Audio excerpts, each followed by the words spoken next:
If you have over $200,000 sitting stagnant in your bank, retirement account, or home equity, then you're literally losing money. On this show, you learn how to get that money working for you consistently and conservatively. Learn to grow your nest egg with your host, Shawn Winslow. Let's dive in. Welcome back to another Multifamily Monday episode. I'm your host, Shawn Winslow, and this is the Multifamily Monday podcast. What's going on, everybody? You know the drill. Coming at you on Mondays with all things multifamily real estate investing. And today I got another rock star guest, my friend, good buddy, Adrian Salazar. Kind of a funny story. So Adrian and I got connected about 3 years ago by a mutual friend, our buddy Ed. And this was like height of the pandemic, right? Not much going on. And, you know, this was before, you know, really activity and assets went through the roof. You know, this was just like people still bunkered at home, and we got connected. And it was when I was starting this podcast. He was actually the first person I ever recorded. And unfortunately that episode is long gone. It was lost in the ether when I had a laptop that just decided to die one day. But anyways, he and I we were filming this episode. He was actually in a 16 unit that he had just bought and was essentially house hacking. He was self-managing one of his first deal. I think it was his first actually, you know, acquisition deal. He started off doing, you know, wholesaling single families and then wholesaling multis, but this was the first one he actually kept. So it's kind of cool now to come full circle. He's at nearly 1,000 doors now. He invests throughout Texas, around San Antonio, where he's from, and he's from McAllen, but in that area. And so this was a really fun conversation. We talked about how he got there, man. He started when he was, you know, in 17 years old, he started. In one sense or another in the business and real estate world. You know, as I said, he got into single family wholesaling, got a mentor, went to meetups, then got into multifamily wholesaling, and then just realized like that the people making the real money is like, yeah, he was making good money like doing wholesaling, and it was very transactional. A lot of taxes, right? But the people making the real money were the ones actually that he was wholesaling to. So he wanted to do that, and him and his partner got into it. And again, now they're up, you know, almost 1,000 doors, vertically integrated, you know, property management, construction management, asset management. So we get into all these things, how he's able to find these deals. Most of his deals, I think he said about 90% of them were direct to seller, you know, so he was cold calling, driving for dollars, and just straight out hustling everybody. And this is a great episode to learn some tactical stuff, both from that aspect, but also from property management, construction management, what can really, you know, move that dial on your property and on your business. So this is an action-packed show, guys. Really fun one to record. I think you're going to get a lot of value out of it. And as always, guys, if you do get value, please share with someone who else could get value from this. Friend, family, colleague, whoever it may be. That's the point of the show. I want to get in front of as many, you know, ears and eyes as possible to help others create the life they want to create. And like Adrian, I feel like this is the best asset class to do that. And so if you haven't, please share it with a friend. If you haven't, please leave a rating review. But without further ado, here's Adrian Salazar. Hey, Adrian, man, welcome to the show, my friend. Thanks, man. Thanks for inviting me. Yeah, man. Thanks for taking time out of your schedule. So listeners, I just want to give a little background here. So Adrian and I have known each other coming up on 3 years now. We both kind of got into larger multifamilies around the same time. We got introduced by a friend of ours, a mutual friend, Ed. Shout out to Ed. Hope you're doing well, my friend.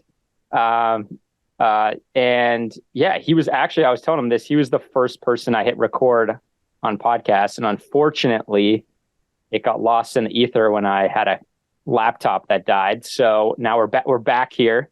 But the cool story about it is he was recording it in one of his first deals. I believe, correct me if I'm wrong, Adrian, but I believe it was 14 units that you were essentially house hacking, living out of. And now we're going to get into where you are now. You know, now you have, what are you at now? You I know you're hundreds of units, but have you broken the 1,000 yet? Not yet. So we're at 930. So I've done over 1,000 through wholesales, but right now what we own is 930. It's crazy, guys. Just think about that. 3 years ago, that this guy was house hacking a 14 unit, doing a podcast with me, and now he's got essentially, 1,000 units. It's just wild. So, Adrian, if you don't mind, just giving the listeners, your background. Yeah, dude. No, cool. So, normal average kid growing up, average income family, average income city, but above average goals and dreams, and I picked up personal development when I was, my teen, 16, 17 years old, got introduced to Tony Robbins, Jim Rohn, Napoleon Hill, all the personal development gurus out there that I had no idea about. And so I started really, conditioning my mind at an early age, was a part of direct selling, a direct selling company, and got, involved and built a, big organization. And I realized that, I had the power to build a business globally as long as, I set my mind to it. Right. And so one day that company went out of business and I was online looking at an ad on Facebook, Rich Dad, Poor Dad. I knew who he was because I had done some reading on him, when I was younger. And so, it's crazy. If I wouldn't have done that reading to, know who Robert Kiyosaki was, I wouldn't have seen the ad and I wouldn't have gone to this event. So showed up to a real estate event and they were talking about pre-foreclosures, wholesaling, making $20,000, $30,000, $40,000. And so, light bulbs went off and started meeting people in the room, shaking hands, kissing babies, and found a mentor who was willing to take me under his wing and basically worked for free for him for a year and a half, wholesaling houses. How old were you? I was 17. Wow. I was 17, going into 18 years old in San Antonio, Texas, studying full-time college.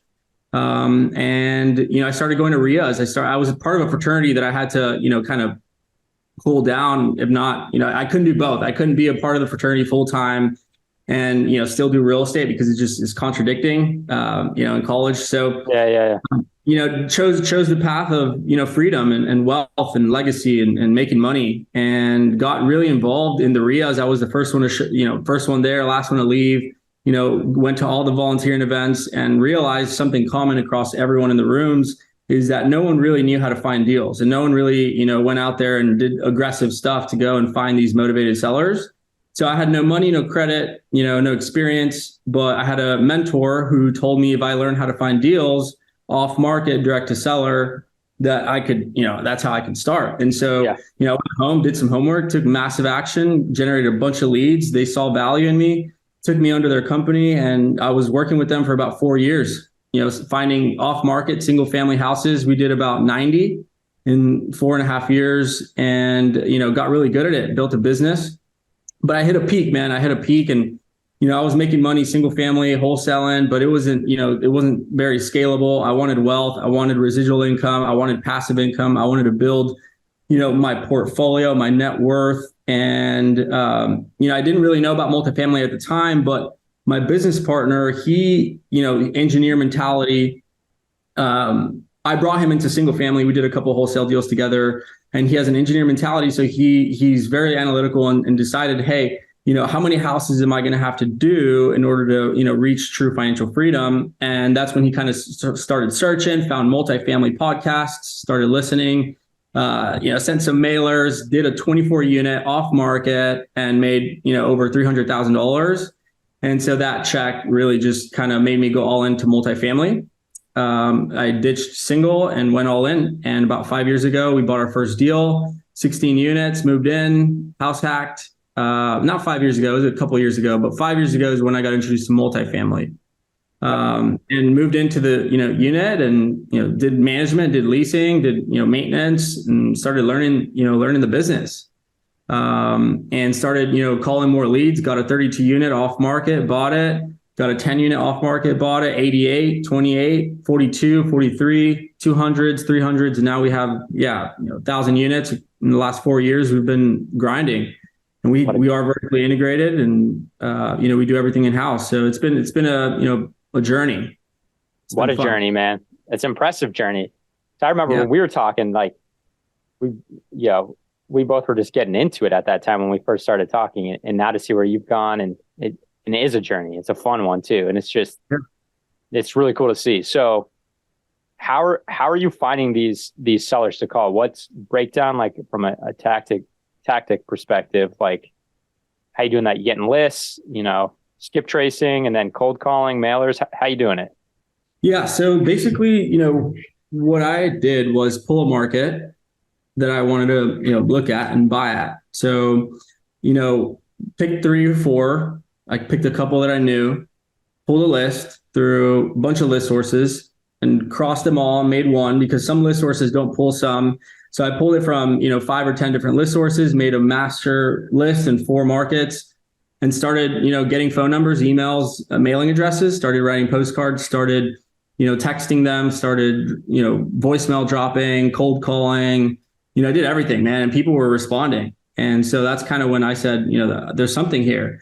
And so we started, basic underwriting, got a little calculator together, started underwriting it, to a 8 cap, 9 cap. And then, the idea would be to wholesale it for a 6 or 7 cap, and make that spread. So that's kind of what I started doing at first. And then I got comfortable with it and we decided to take the risk to buy our first deal. So, again, I started wholesaling apartments first just to get, the rhythm and language and, know what they look for and know the process, because it's a little bit different than single family. Yeah. And so, we made decent money, and then we said, dude, we're in this business to get out of active income. Like we're in this business to stop wholesaling. Like, let's buy it, Right. So we could have made a couple $100,000 on wholesale fee on the 16 unit, but I mean, what more money, it wasn't going to do anything. We wanted to build wealth. We wanted to build a track record. So we pulled the trigger on that 16 unit and we haven't looked back ever since.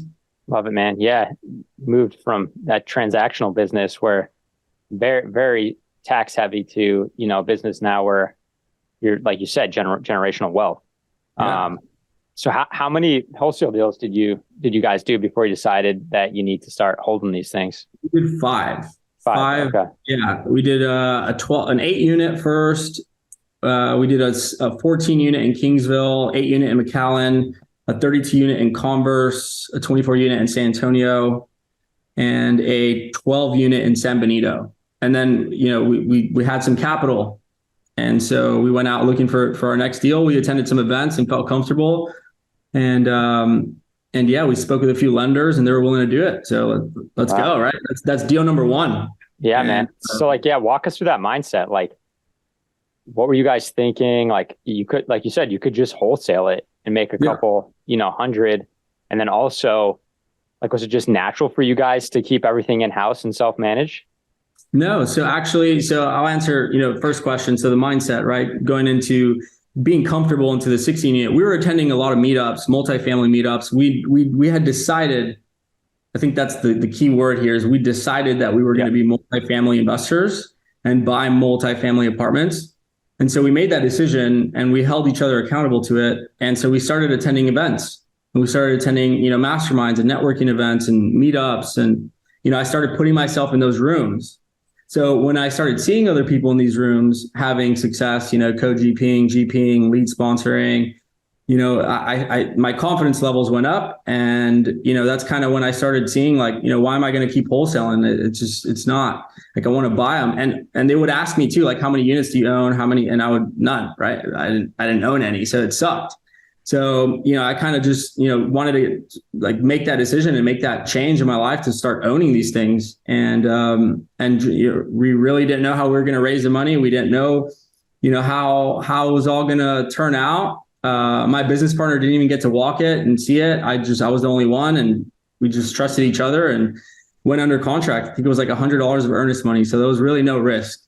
And so in the process of that 16 unit, we were speaking with lenders and everybody, no one really wanted to take us serious. I mean, they would put us in the lobby and wait, and, there wasn't even any coffee and cookies. There was nothing. They would just put us in the corner. And that really, I still remember it very clearly to this day, how it made me feel. Right. And I didn't like that. And for me, what fires me up and drives me is when someone, just doesn't believe that I can do it. Right. So that really turned me on. And we ended up calling around to different banks, different loan brokers. We didn't know anything about anything. And one decided to pull the trigger, and we got family and friends to sign on the debt. and we raised money from people who trusted us from single family. So we bought it for 500,000, 16 units, and we had, we raised 200K, probably a little under 200K from family and friends, people who trusted us.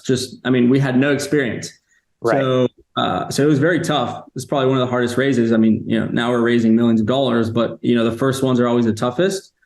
We bought the deal, and I was just looking at the numbers earlier. We sold it for a 40% annual return, 80% in 22 months.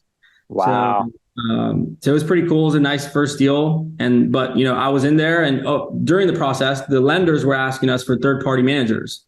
So we went out looking for them because, again, we were not experienced. They wanted to make sure that someone, was managing the asset who was experienced. And we hired a third-party manager, and we just got the ball rolling. But, I was very involved, very control freak. I was excited. I wanted to be there all the time. I wanted to, see it full. And so I was very involved. And, this manager was just not. So then we hired another manager. And, again, we were doing more. We cared about it more. It's just like I have a responsibility for my investors. And, right. And when I see that the property is not being squeezed, I freak out. I have an anxiety attack. So I was having a lot of those. So I told my partner, like, dude, let's just go. And he was actually traveling. He was traveling on the other side of the world. For work? And so Mauricio was traveling, and I was like, bro, we're going to take management in-house. And he knew that I had it. And so he was like, dude, do whatever you need to do. And ended up firing the second one and took it all in-house. And this was 3 years ago.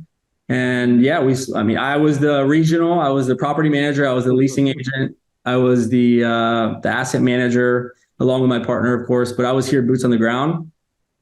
And then we hired our first manager after we bought another deal. And so I was kind of managing it for till we got to 50 units myself.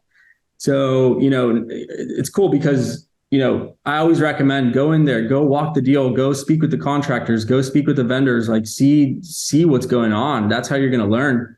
And, it still helped me to this day. And everyone I bring onto the team, I can tell them I actually did that, So yeah, man, fast forward, we have 25, 30 employees now working for us. We're managing 14 properties. We have 300 under contract right now. And it's the team is growing, and we like having the control. We're 98% occupied across all 930 units. Impressive. So it really, it's a lot more work. It's definitely not, if you're trying to not do anything, vertical integration is probably not for you. But if you, have the time, have the energy, and, have that team culture, team aspect of things, you can really make something happen. And right now, I have a lot of buddies who are operators, operating thousands of units, and they're having a lot of issues with third-party property management companies, and they can't do anything about it, right? They can't just go in there and start changing things. There's a process. So I didn't really like that. And our team is hungry, motivated, and I'm excited, man. I'm excited for the growth. Yeah, just like your buddies, I can speak on that too. So it's something that I toss back and forth. But you kind of already answered it, but I wanted to ask you, do you think starting out that way has helped you scale the way you have, just being, intimate with the whole process, to your point of when you're training someone, I've done this before, so I know what it takes. You think that's helped you scale?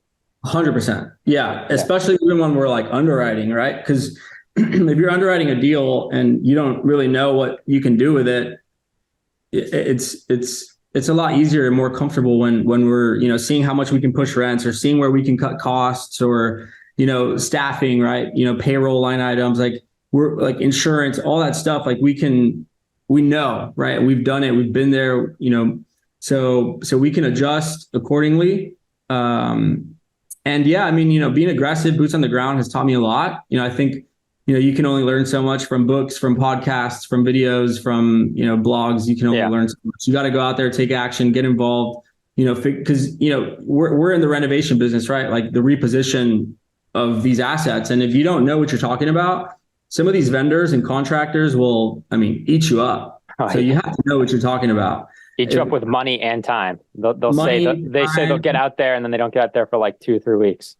Dude, yeah. And that's money. or the AC guy is just pretending he's putting more Freon when it doesn't need Freon, when he says it needs to be changed, when he can just change a part and it's working for another 6 to 8 months, so, you have to kind of know, like, at least a little bit, or at least someone on your co-GP team needs to know, what's going on. Yeah, for sure. I just had they wanted to change out one of our oil tanks because we just acquired a property. And so, they say they need to come and inspect it, even though they were delivering to it a week ago. And so they come in and they say, oh, we need to replace this.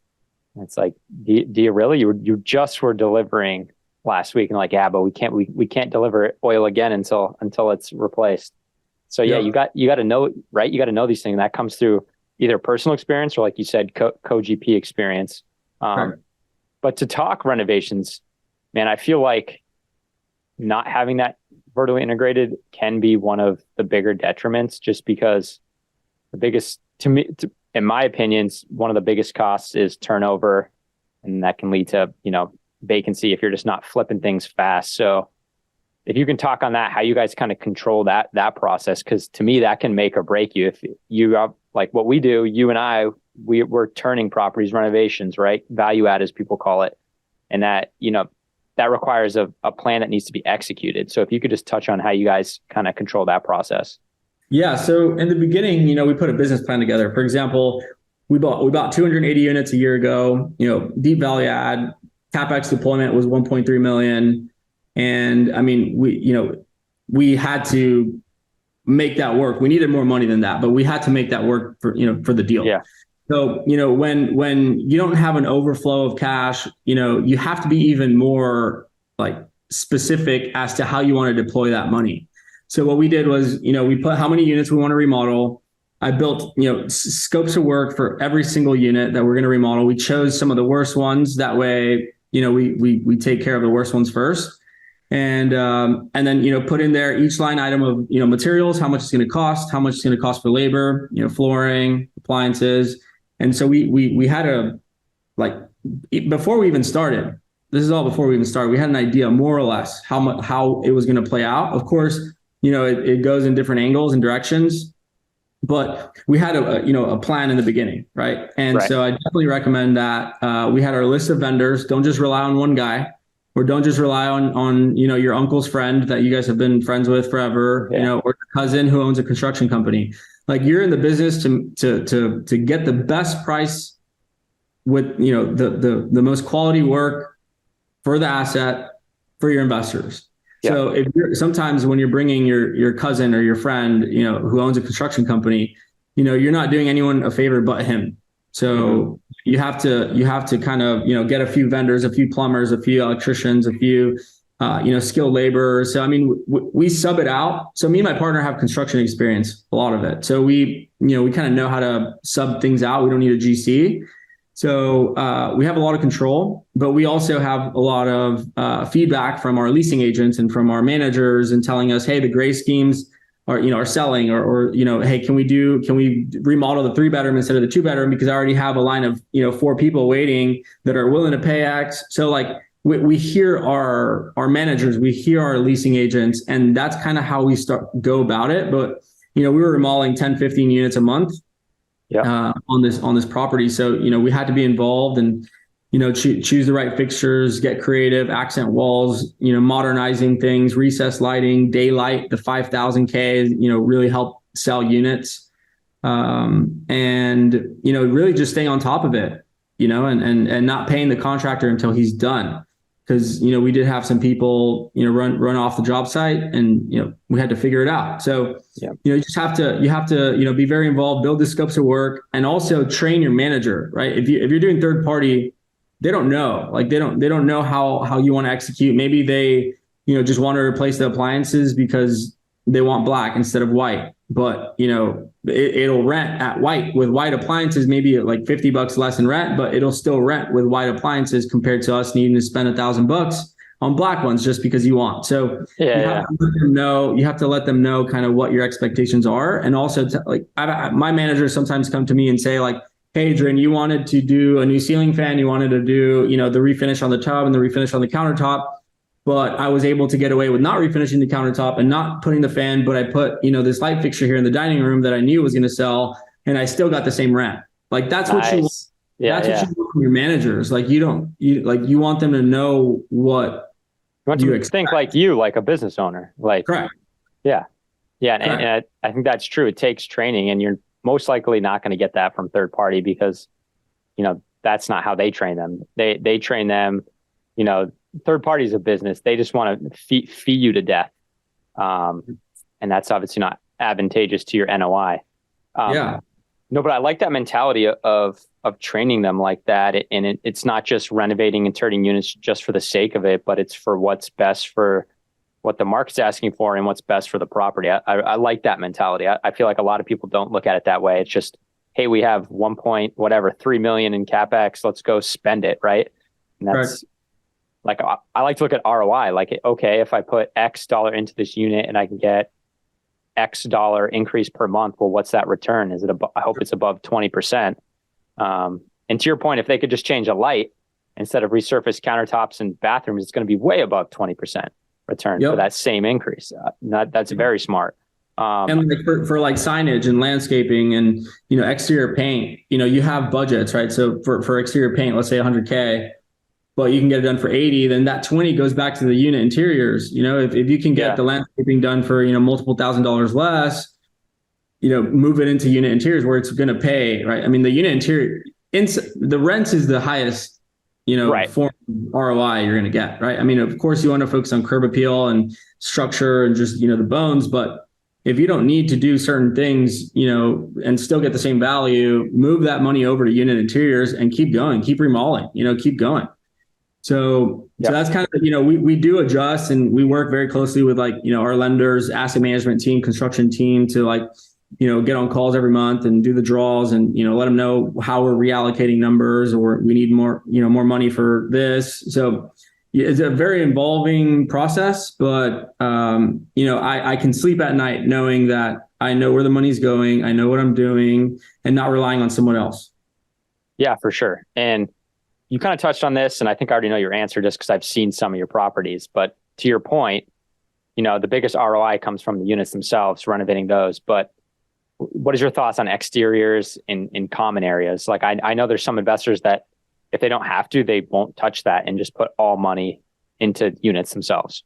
Yeah, you definitely want to, if you're taking over a property, it depends on the asset, right? If you're taking over a C, they have bad reviews online, deep stuff that you got to go in there and fix, then you want to change the curb appeal. You want to change to make sure that people know that it's a different asset. It's a different property. So, some of the first things that we do, we go in there, clean the landscaping, major overgrown tree branches, any sort of, dead plants, overgrown stuff. We go in there and do a major landscaping cleanup before we even go in there and start raising rents. I mean, this is some of the first things that we do. Go in there, do that. Once that's done, we, pressure wash all the hallways, all the windows. This also helps, in the beginning, people start cleaning out their balconies because we put notices about pressure washing. So they'll start cleaning their balconies, their patios, all the overgrown stuff that they have plants. I mean, so, it's a major cleanup in the beginning. And if it has bad, branding, we change the branding. We think of a name. Change the branding, go online, take some nice photos. Once we're done with, landscaping and pressure washing, the way the building is already, we take some nicer photos at least, and then change the branding and go on apartments.com and change it all up. Yeah. And then, if there's a budget for exterior, we'll do, depending on how big our budget is. If we're not going to paint the brick, only the siding, then we'll start, looking into painting the siding. Maybe fixing the rod and siding, before we start painting. I think that's, important to do and have the guys follow each other, while you're remodeling units and you have to have crews. You have to have multiple crews that you're working with. And the lighting, exterior lighting is huge for our properties. You want to make sure that the property's lit at night. We even install more lighting, like from the ground pointing at the buildings. And so, a nice welcoming feel. Yeah, of course. Yeah. Cameras, leasing office, amenities. We'll put pool furniture out, string lights, the hanging lights from, one fence to the other fence, makes it look good. And those are connected to like a sensor, a plug that has a sensor. So yeah, we go in there and do a lot of exterior, but, at the same time, while you're doing this exterior stuff, don't get caught up in, changing the way the property looks. Your goal is to raise the rents, raise the income, remodel units, and don't lose focus on that. Yeah. What I've seen you guys do that I like is the art that you put on the side of the building. Yeah. That's really cool. Cause I think to your point, like when people are driving by, if you're just focusing on the units, they're not going to know anything's happening at that property. And I think so cleaning it up, but then the art too, I think that even magnifies that too. So that's cool, man. You've had me thinking about doing that. So yeah. I mean, it's definitely in the beginning, it was like hard to get used to, and it was like kind of risky. Like we're just going to go up and paint the whole building. Right. But our artist is really good. He's gotten a lot better, and he has an amazing track record. And one thing we started realizing is that, in some of the markets that we're in, people aren't doing that. People aren't being unique. People aren't, doing things like that. So people want to live at properties, even if it's just like, it's new to the culture, new to the people around. Like they still like to tell their friends, like, hey, I live in the art build, like in the property that has art. Right. Girls, they feel like proud. Some of them I have heard. So yeah, I mean, it's also our signature, our stamp that we leave, and investors like it. No, I love it, man. So what do you look for in a property? Yeah. So right now, I mean, I think it's changed in the beginning to now. Right now we're looking for, B's and in B areas, secondary, primary markets, garden style, central air, enough parking, a pool, some green areas, 100+ units. No cap on price. I mean, we've bought 26 million, I think is the highest purchase we've done so far.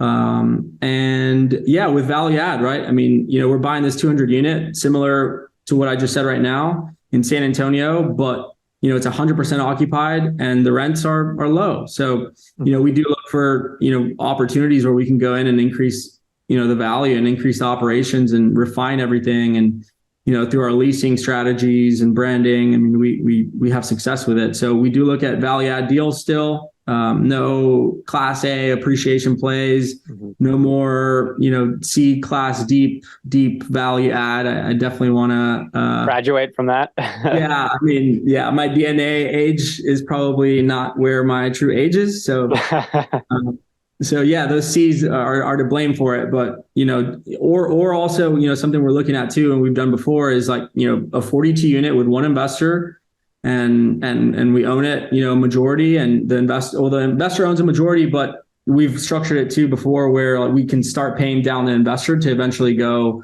60-40 or 50-50. So I want to start, doing more JVs, smaller deals. I'm also wholesaling. I have a 16 unit under contract that I'm wholesaling right now, in Houston. So, we do a little bit of both, man. I mean, we're not really looking to scale the syndication 30 investor business. I'm really not trying to scale that. I want to take it more intimate in-house and more control.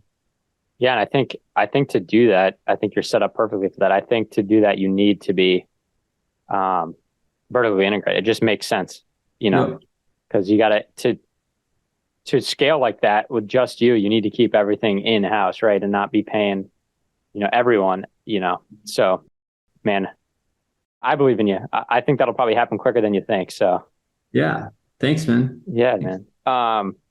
But yeah, this market. So let's talk about the market. You've got this 200 unit under contract, but like, do you have anything else in the pipeline? Where are you seeing things go?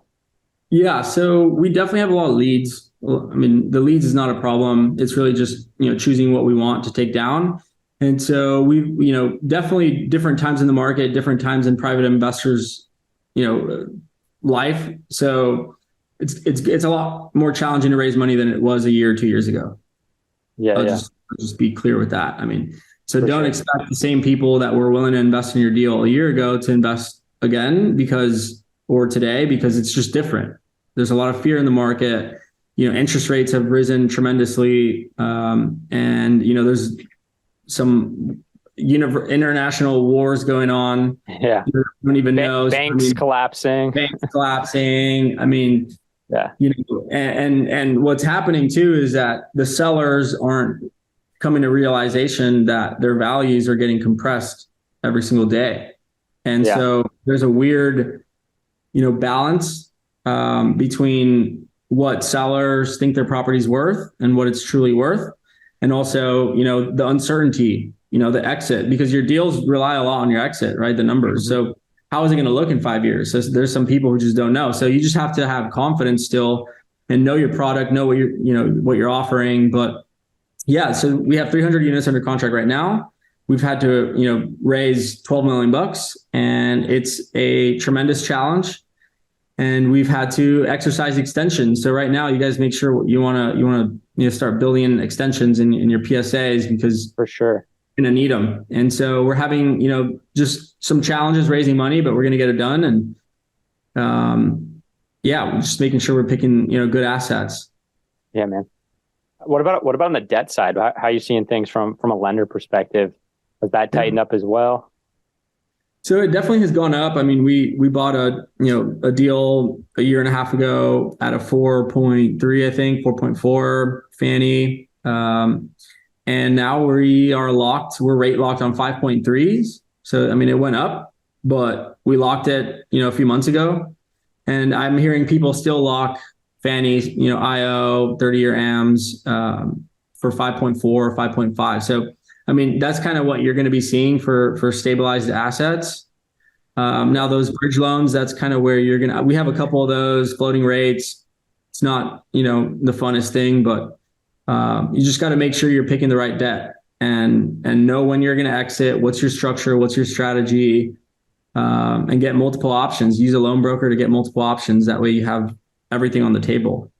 But, we're still getting, Fannie debt, 5.3, 6 years of IO, 30-year AM. I mean, yield maintenance, you got to be careful with that. But yeah, I mean, it's still the same thing, man. I mean, it's still really the same thing. The cash on cash returns are probably going to be a little bit less, but that's just less. Yeah. Yeah. I mean, so your investors have to be okay with that, because it's just different times in the market. You can't expect to get the same cash on cash as you did a year, 2 years ago. We're still modeling, 100% ROI, but the cash on cash is what some people look at as well. So you just have to, know your investor, know your avatar, know your asset, and get good debt. Mm-hmm. Yeah, it's about educating them for sure. Just to let them know this is where the market's at. Yeah. And man, I was talking to someone about this earlier today. It's we were spoiled the last 3+ years, right? So we were lucky to get some of those returns, and now it's coming, back to average, right? And it's still great returns. Tell me where else you're going to get, 12 to 16%, average annual return. Yep. You're not going to get it in the stock market. Definitely not going to get it in the bond market. So, where are you going to get that? Yep. All right, man. Well, what's the future look like for Adrian? What's that look like? I'm picturing big things, but I want to hear from you. Yeah. So, I mean, of course, multiple thousands of units, definitely keep growing the portfolio, keep growing the team. We have launched our fund on our end, not live yet, but on our end, we're starting to build that out. Multifamily related, B class, C class value add, across the major markets. We want to definitely, hedge our bets across different assets, and we've built a track record to be able to do that. So we definitely want, to raise capital while we're looking for, off-market deals and really refine our systems, refine our operations, our asset management. And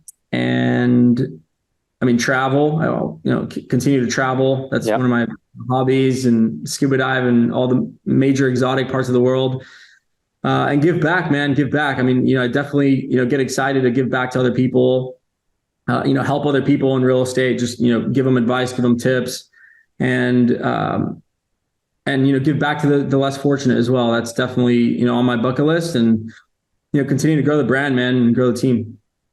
Love it, man. Yeah.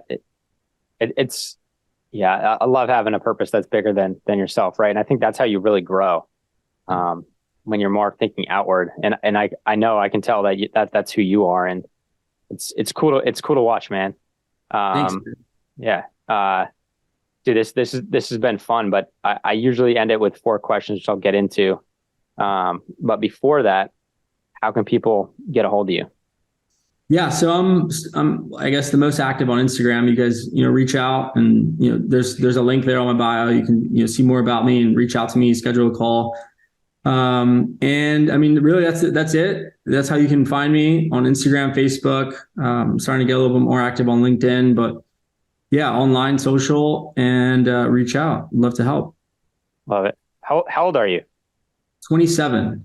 Dude, I don't know why I feel 3,000 units by 30. And hey, I might be undercutting too. You might blow by that, but I think that's underhitting for sure. yeah. It might be more like 5 or 6. Yeah, five is the number. 5 is what's on my paper. Love it, man. Love it. And that's the thing about this business too, is it just snowballs. Right. Like it starts off a little slow, but then it just compounds. Right. All right, man. Well, the final four, it's March Madness right now. So that kind of rings true. We got the final 4 questions. So the first is, why multifamily real estate as an investment vehicle? And kind of part B to that is, what kind of life has it afforded you? Yeah. So why multifamily? I get excited when I have to talk about that. But, I think, being in single family, being in direct sales, I learned how to sell, great active income, transactional income. You can build a business doing that. And I truly believe learning how to sell, learning how to build rapport is one of the highest, paying activities you can ever learn. And so then I got into single family, and, it was a smaller scale. I had to be all over the place and, all over the map. There's thousands of houses, you're dealing with homeowners who, I mean, I don't know. It was not fun dealing with homeowners. I'll tell you that much. I had to be a therapist. Yeah. I had to, help them move out. I had to find them another home.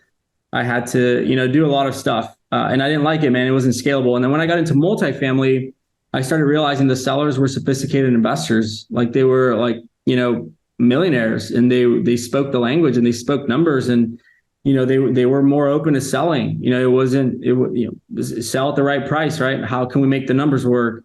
And, these people have money, and not only that, but, the debt was cheaper. It was easier to get the debt and value add. I mean, you could buy a deal, raise rents $25, 25 times 100 units, divided by the cap rate in the area. I mean, you're exponentially increasing the value of the asset over years and building your net worth, even as an LP. I mean, you're building your net worth in multifamily, and, you have multiple tenants paying rent.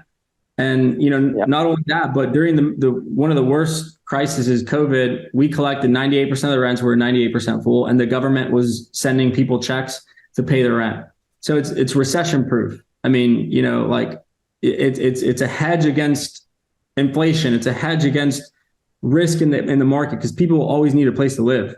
And not only that, so there's tax benefits. We hire a cost segregation company to come in and accelerate the depreciation on the building. And, we haven't paid taxes legally in the last, 3-4 years. I mean, it's truly because of the depreciation on the real estate. Every year you buy real estate, an apartment building, you can accelerate it, right? But that clock is ticking. There was 100% last year. There's 80% this year, 60% following. So all the way until it gets to 0. So take advantage of that. And the scale, we've been able to scale to close to 1,000 units now in a few years, and you can truly retire and live life on your own terms. So that's why multifamily. And I mean, it's definitely created financial freedom in my life. I'm financially independent. My net worth, I hit $1 million a few years ago. I mean, it's scalable, man. I mean, it's really the real deal. You just have to focus and educate yourself, take action. Yeah, couldn't agree more. All right, man. Number 2, what is a common mistake that you see real estate investors make? And it could be something that you made as well. Yeah, I think people overthink what it takes to actually do a deal in the beginning. Like the people starting off, like, you don't need to know it all. You don't need to know how to underwrite. You don't need to, know, I mean, just know enough to get started, and then take action while you're learning more. So don't wait to take action until you feel comfortable, because you're never really going to feel comfortable. I mean, Yeah. So, I mean, you just got to get in. You got to get in and surround yourself, listen to the podcast. I mean, there's a lot of free content. I see a lot of people making this mistake of not going online and looking for free stuff. I mean, don't think you have to pay $40, $50, $60,000 for a coaching program and that's going to be the magic wand. I mean, there's information out there that you can learn for free to get started, and start learning now, because there will be blood on the streets, and they're already starting to, be more blood on the streets. But the best time to buy real estate is when it's discounted. So if you don't know how now, make sure you start educating yourself so you can be prepared when there's a lot of blood on the streets. So educate yourself more. That's the mistake that I would have made. Yeah, don't get me started on the courses, man. You got like, don't get me wrong, people. It's great to have mentors, but you don't need to drop, like Adrian said, 50, 60 grand. There's YouTube, there's podcasts. And to your earlier point of just take action, you don't need to know everything ahead of time. Man, I wish I heard that when I was starting, because that was me. I tell people it took, from when I started taking action, it took me 1.5 years to get to over 400 units. But before that, it was 6 years of just, spinning wheels thinking I needed to know more or meet the right people. It's like, that's not true, so I couldn't agree more with that. All right, man. Well, no, you kind of already answered this one, but number 3, what gets Adrian going? Like, what do you like to do on your free time? Work. I mean, I'm building a business. I'm always building the business. I'm always networking. I'm always, trying to grow the brand, trying to grow myself personally. Of course, fitness, waking up early, cold plunges, saunas. I mean, biohacking, all that stuff is really, fascinating for me. And personal development. I'll put on a tape, Napoleon Hill. I'll read his books. I do that for fun. But what gets me going is really seeing what I can do, right? Like, and what I'm capable of, and pushing myself to limits that I would have never thought I could get through, and then coming out on the other side of them and winning. So, I mean, that's definitely what gets me going, and being able to give back to my family, being able to travel the world with cool people, and, really just control my own destiny, man. Like I am my own boss. Like, I control my outcome, so that's what gets me going. Love it, man. All right. Last question on the final 4. And I don't know if this really pertains to you, man, because you started at 17 years old, but anyways, the question is, because I do 2 shows a week. One is on multifamily every Monday, and my background's in finance. So I do a finance Friday show every Friday, Finance Friday. So this question is, if you had a time machine and you could go back in time and tell your younger self one piece of, personal finance advice, what would that be? I would have started in multifamily a lot sooner. Okay. So I did 4.5 years of wholesaling single family. So I would have definitely started with multifamily. And I also probably would have, I guess going back at it, I wish I would have spent more time doing personal development, because truly the more that I do, the more I get. So if I would have done more back then I would be getting more, throughout my journey. So I would have started multifamily sooner and started to, been more obsessed with personal development at an earlier age. Yeah, I think that's something a lot of people overlook, because it's 90% mindset, most everything we do, 20% actual, knowledge and skill. So yeah, 100%. All right, man. Well, before I wrap it up, is there anything we didn't touch on that you'd like to chat about? No, man. No, I mean, just, take risks, calculated risks, take action, surround yourself with the right people, put yourself in the right rooms, do your homework. What really matters in this business is what you do when no one's looking. So, take that to heart, and don't feel like, you have to be with a group in order to, progress and move the needle. You can move the needle. You move the needle the most when you're alone. So, I mean, take that to heart, and, find a way to self-motivate yourself. I'll end it with this. There's a quote, Andrew Carnegie. I took it to heart. I should tattoo it somewhere on my body, but he says, people who are unable to motivate themselves must be content with mediocrity no matter how impressive their other talents. So no matter how impressive any other skill, any other trait you have, if you can't find a way to self-motivate yourself when no one's looking, then you must be content with being average. And when I heard that, I was like, dude, this is it. Like, that's heavy. This is golden. So take that to heart. That's some Kobe Bryant stuff right there. Yeah. I mean, yeah. So find a way to self-motivate yourself and you won't regret it. Let's go. 10X. Love it, bro. All right. Wrapping it up here. Thanks, man. I really appreciate your time. Thanks, bro. And listeners, as always, easy does not pay well, and instant gratification is self-destructive. So not only get out there and work hard for your money, but have it work hard for you so we can all create those lives of our dreams, because that's how we make this world a better place. All right. Catch you on the next one.